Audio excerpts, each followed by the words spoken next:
Hi again, guys. Welcome back to my channel. It is me, Chameleon Girl Gina, and today I wanted to show you guys how I do my prime rib. The recipe that I'm going to do today is a combination of recipes that I have kind of studied and learned over time, and so I just came out with one that works best for me, that I just absolutely love and my family adores. So the thing is that you need, typically I like to have an 8-pound prime rib with the bone in it, okay? And then they tie it back on after this. So they cut the bone off. And then once they cut the bone off, then they tie it back on the butcher with butcher's twine.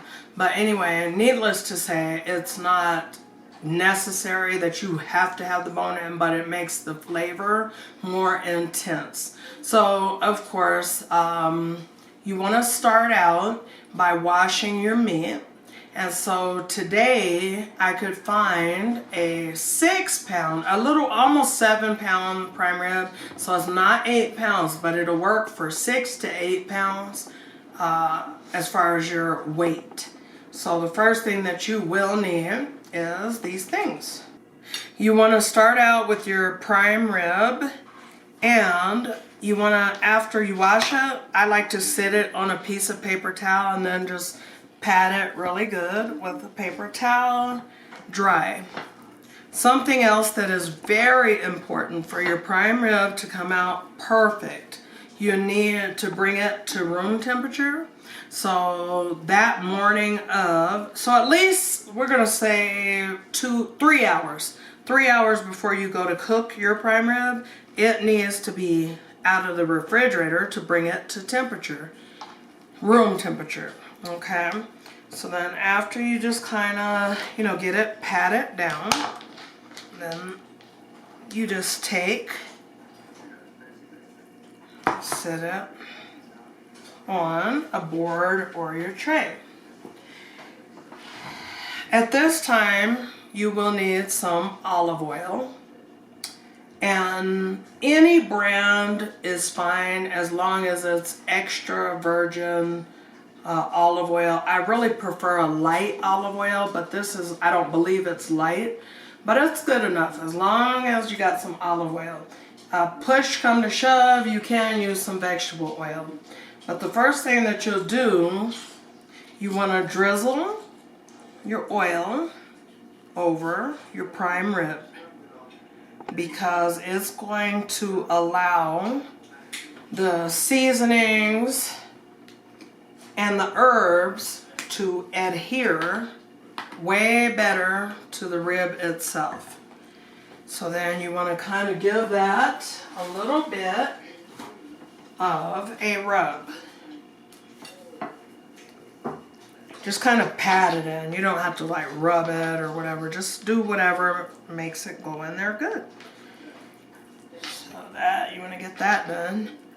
You could do a little on the bottom. The bottom doesn't really matter because this is bone, the bottom of it. So after you have done that, then the next step is to puncture some holes into your prime rib. So you just want to take a small, like a paring knife, it doesn't need anything too large, but you want to put several holes in there. So just push it on down there. You don't need to go all the way like real deep. And then just back and forth as such.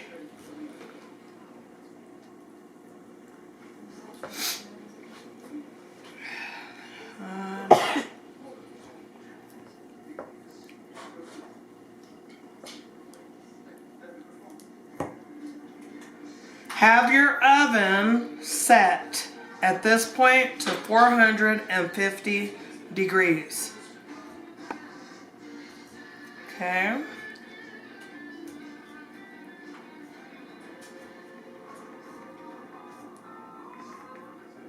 And you talk about some meat being good. Follow this recipe and you will love it.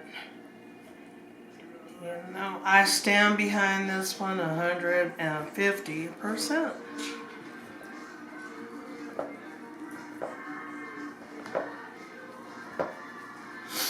So at this point, you will next need some garlic cloves cut up, not finely, but cut up, you know, relatively small, because what you want to do is take the garlic and you want to stick them in the holes. So about that big, no bigger than this piece. Okay, open it right on up where you put the hole. And if you kind of are forgetful or may not realize, like, oh, did I put a hole here or there? Because they kind of close up or something. Then as you when you put a hole, put a piece of garlic in there. So.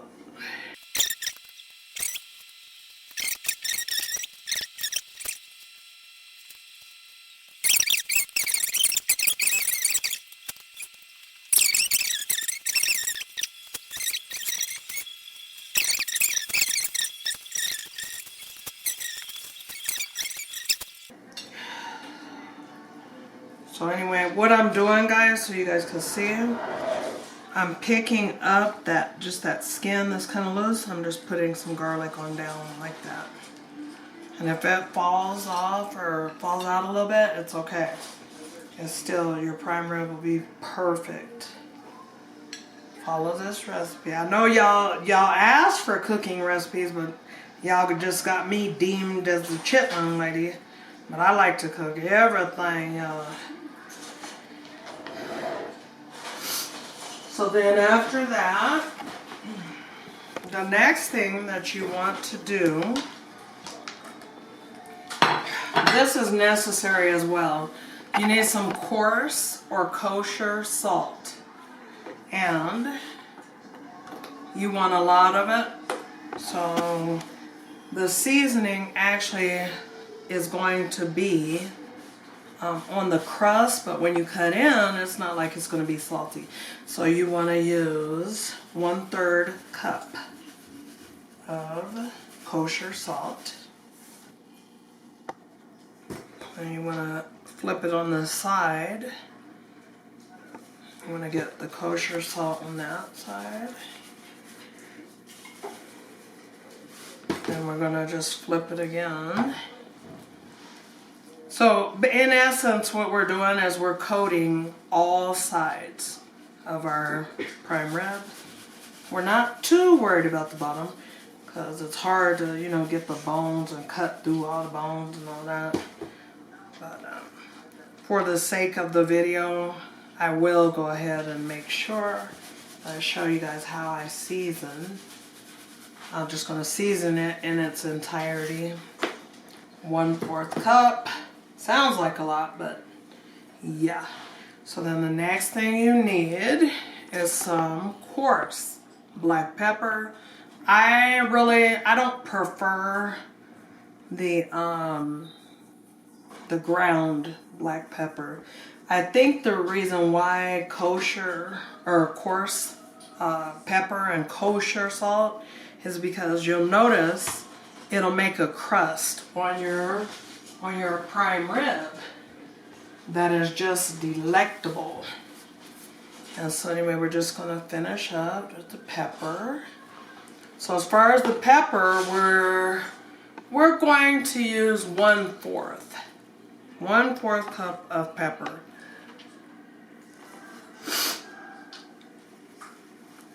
And all this grease and stuff. So you can just wipe off your seasonings when you're done, but yeah, your hands will probably get a little oily and stuff. But yeah, and it's not making it spicy at all. It will not be spicy. It's just going to be perfectly seasoned. And finish up there. Now, what I will say is that I do not like to add any other seasoning to this rib because it takes away from the flavor. Another thing I don't like to do is marinate it It's just me, but I just don't like it. So you're gonna get some fresh herbs. Now this is important. Herbs that are fresh are, you know, of course in the produce, and you could use whatever you want. So if your favorite herb happens to be oregano, you can use that. I like, in this case, I'm gonna be using thyme and rosemary. Thyme and rosemary, but basil's good on it too. So anyway, I just want a bunch of that on there, on the top. And then the aroma. When you're cooking it, it's like the aroma that is just coming off of it. It is intense. Whole house smelling good, guys. Whole house. So yeah, at this point we're just gonna start, and we're just gonna be patting that into it. The herbs. Just gonna pat it right into it. Yeah, but the herbs is just, that is up to you. And like I said, this is thyme and rosemary, but you know, your thing is your thing. Like whatever you like for it. Long as you have some fresh herbs. If you don't have any fresh herbs, I guess you could use the powdered ones, you know, but I just prefer it. It just really, to me, needs to be fresh for my recipe here.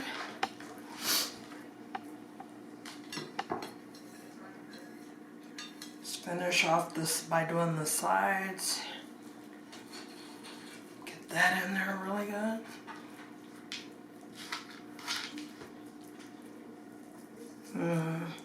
I could just taste it. Just the seasoning part alone.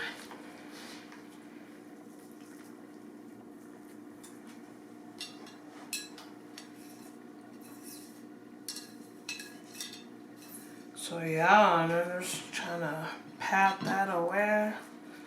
Pat it in there so that it adheres to your meat. Loose. Take that and just push it right under that skin. The aromas of the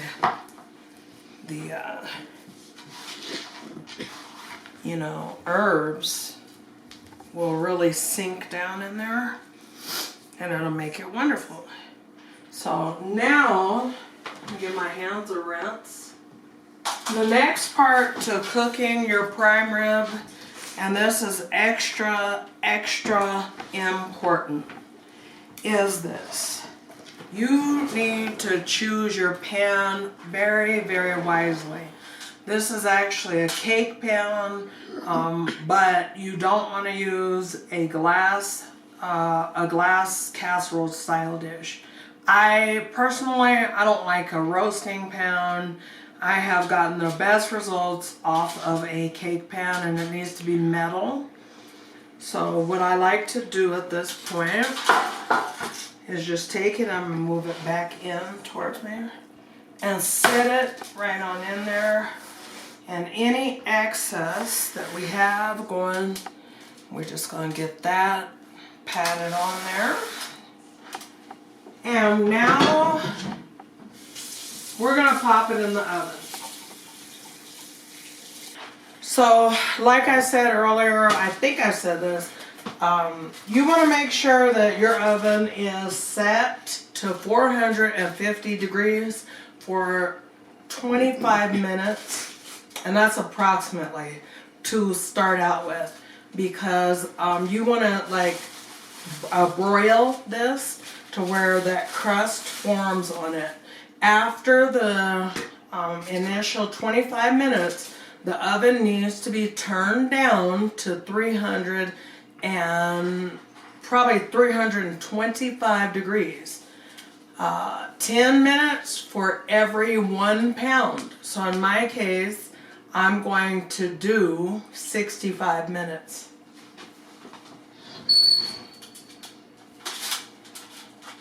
And do not cover it. Do not cover it the whole time that it's cooking. Do not cover it up. Leave it uncovered, okay? So we'll be back once we go to turn it down and let it proceed to cook. Alright guys, so I'm back, and instead of putting it in on 450 degrees for 25 minutes, I actually decided to go for 30 minutes at 450. Now what I'm going to do is take a look at it, and I want you guys to see just how good it's looking so far.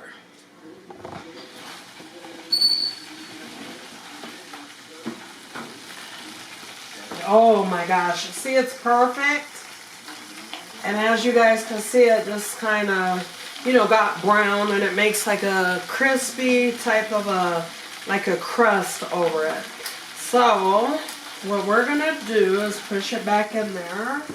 We're gonna close it up. We're going to change the temperature, of course. We're gonna put it down all the way to 325 degrees. And because I adjusted the time that I kind of let it brown, I'm gonna do 7 minutes for every pound. So I'm gonna let that go ahead and go, and then we'll come back and it'll be done. Now mind you guys, this is a recipe where you do not cover the meat. It'll ruin it. So don't cover it with foil or nothing. So we'll be back in a moment to see the outcome. Okay guys, so we're back and we have the final outcome of the prime rib. And so this is how it's looking here. It's just delicious looking. The little thermometer that comes in the meat has popped up, so we know that the internal temperature is correct, you know, just based on how long you cook it. I mean, if you just follow the directions, then it's obviously going to come out fine. You know, not too raw or rare, but just perfect. A prime rib is always really the best at about medium. You know, not overly well done or not raw looking. And so anyway, with that being said, the next step that you have to do is go ahead and cover it with some aluminum foil at this point. And you want to cover it very loosely like that. I don't know why you got to do that, but anyway, it kind of continues to cook in there, and the reason why you don't want to just take it out the oven and cut into it is because you want the juices to kind of intensify. So what this is called is you're letting the rib rest, and so you just cover it up for 15, maybe 20 minutes, and then at that point you could go ahead and cut into it and devour it. So we're just going to wait out the 15 minutes, and then I'll be back, final outcome, we'll be done. Guess what guys, we're all done now. So total cooking time I believe is under an hour, like an hour and 25 minutes or so. But so 30 minutes, 450 degrees, and then the next, you know, per pound is going to be 7 minutes per pound. So whatever that calculation is, if you guys do instead 25 minutes for the browning part of it, then you want to do 10 minutes for every pound. But it's important that you guys follow those directions, okay? So in the meantime, let's go ahead and cut into it and see the final outcome. So here it is guys, let's see what we got here. Yum yum. I'm gonna start up here. I'm never good at carving meat, so just bear with me guys. I'm gonna start on this side, and this is really a tender meat. Hope you guys can see that. Yes, perfectly cooked and tender deliciousness. Garlicky, pepper and the salt. Yes, yes. You don't want it to be, this is not the type of meat that you want like well done, but I'm going to give it a little taste and see what I think of it for you guys. Some people say, oh, you didn't let us see it before you tasted it, but I'm going to let y'all see today. But yeah, that's just the perfect amount of, that's what I like. If you want it a little bit more rare, just cut it, the cooking time, by about 10 minutes. But yeah, I'm going to give it a taste for you guys. And here we go. Mmm. It's so good that I don't have words to really describe it, but I want you guys to cook it. So good. Try it out for yourself. Hope you guys enjoy the recipe. Excuse me. So good. In the meantime, don't forget, I need a favor. Like, comment, share, and subscribe my channel. Enjoy the rest of your night, and God bless.